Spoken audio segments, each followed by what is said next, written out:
प्राणदा अपानदा व्यानदा वर्चोदापरिबूदाः अन्यांस्ते अस्मत्तपन्तु हेतयः पावको अस्मभ्यगो शिवो भव।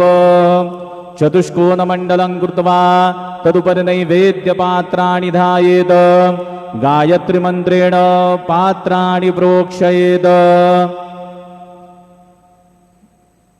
सत्यन्वर्देन परिहिञ्चामि धेनुमुद्रयाम् अमृतीकृत्य गरासमुद्रया ॐ प्राणाय स्वाहा ॐ अपानाय स्वाहा ॐ व्यानाय स्वाहा ॐ उदानाय स्वाहा ॐ समानाय स्वाहा ॐ ब्रह्मणे नमः।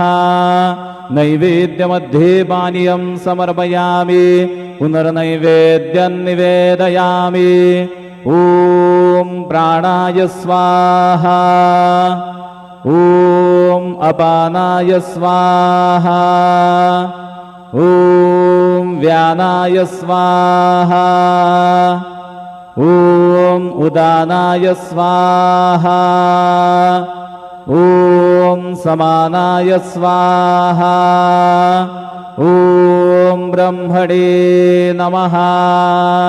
नैवेद्यं समर्पयामि हस्तप्रक्षालनं समर्पयामि मुखप्रक्षालनं समर्पयामि। शेषोपचारार्थे प्रार्थनापूर्वक नमस्कारं करोमि।